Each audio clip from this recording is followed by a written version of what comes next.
folks. Alright, and welcome back, my fine feathered friends. For those of you that are still bothering to watch my videos, as promised, I'm doing a yet another logbook video. I'm going to call it my remedial logbooks for the remedial class, which I don't even know how to spell, which I think is humorous. But I actually spent money on this video. I bought this logbook just for this, and I'm not going to do it right now because I don't feel I know it well enough to teach it, but I'm going to do a split logging video. But this one is just on very absolute basic, like trucking school basic logbooks. So this is typical logbook like you would get in trucking school or whatever. I'm not going to do everything in it. I'm just going to focus on just the graph, and on some of it the numbers that go along with it. So what we're going to do is day number 1 here. We are on duty, not driving. It's line 4 for all 24 hours. Is that legal? Yes or no? Yes, it's legal because somebody wrote it legal. I don't know who that is. Okay. You're not driving whatsoever. Now these 24 hours will go against your 70 though. So for day number 1, you would put down, I didn't even look at this, how this one adds it up, but total on duty and not duty driving today would be 24.00. That would go against your 70. So tomorrow you would have 70, 60, 50, 46 hours. Okay. Day number 2, is this legal? Just like day number 1, on duty not driving. And then at 11 o'clock you decide to go driving for an hour. Is that legal? No, it's not legal. Because you exceeded your 14-hour rule. Even though you only have driven for 1 hour, you were on duty for 24 hours before that. And if you look farther, you were on duty for the 24 hours before that too. So you were on for 47 hours in total. So that is not legal. So you're asking, what happens if it's the other way?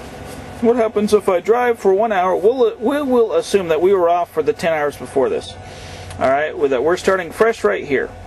And we were driving for 1 hour, and then we went on duty not driving for 23 hours. Is that legal according to DOT? It is. It is legal. I don't know what Department of Labor would say about that, but according to the Department of Transportation, that is legal. We're not going to say anything about the pre-trip here, because we're going to assume that the half hour before this you did a pre-trip and you were off before that, just to make things easy and right with the world. Okay, next up, we are off duty for 10 hours. Then we go driving for 1, 2, 3, 4 hours, and we go back off duty for the rest of the day. Is that legal?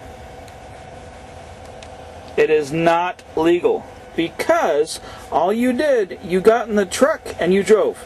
You did not pre-trip it. So you are driving illegally. Whenever you get into a commercial vehicle, you have to pre-trip it. I don't care if you're running teams or not.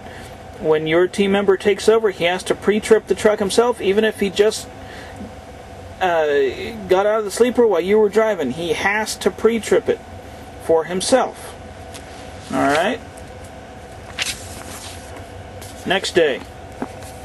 So we were off duty at 5 a.m. It's a total of 10 hours off duty.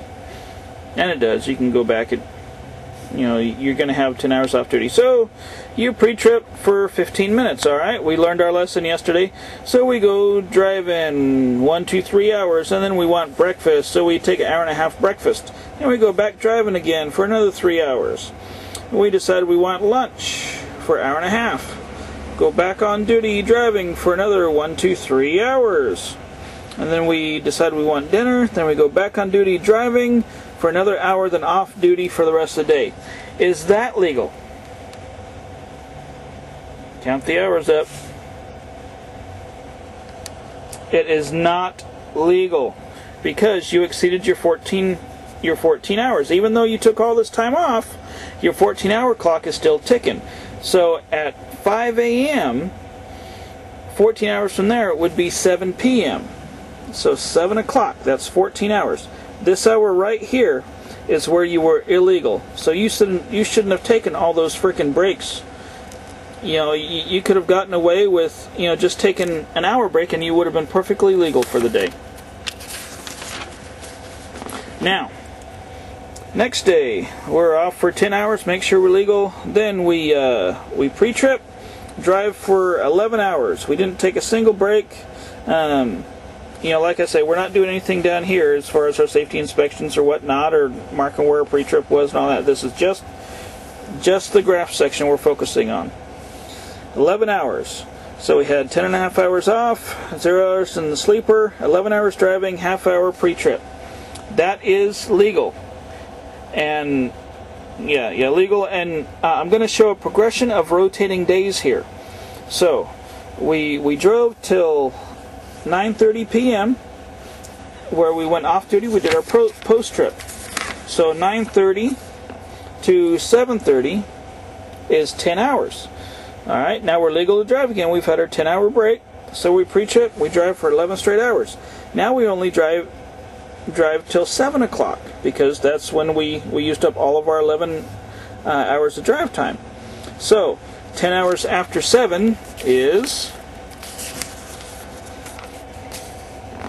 5 a.m. Now at 5 a.m. we get to pre-trip. See how we're starting earlier each day? Drive for our 11 hours, post-trip, now at 4:30. So now, who can guess what time we start the next day? Doing our rotating days like this, 4:30, 3:30, and 2:30 would be our 10 hours. So we then pre-trip, we drive for our 11 hours, we post-trip, now it's only 2 o'clock. See, we continued to lose hours. Now, watch what happens. 2 plus 10 equals midnight. We draw our line up here, and this is where we would put our flag, pre-trip, or Pete's Totem Poles in Paris, France. Or no, we won't use that. We'll use Paris, Utah. I think there's a Paris, Utah. I know there's a Paris, California, P-E-R-R-E-S, I believe. And then pre-trip. So, now we'll watch what happens the next day. You don't flag your pre-trip here. You just do your pre-trip and then drive for your 11 hours. Now, you only drive till 11:30 and you take your 10 hours off. Guess what? At the end of that 10 hours, you can pre-trip again and start driving again.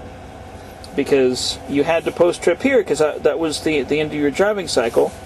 Now you would have to pre-trip again. So you get a total of 1 hour doing pre-trips in that 24-hour period, but you got to drive 13 hours.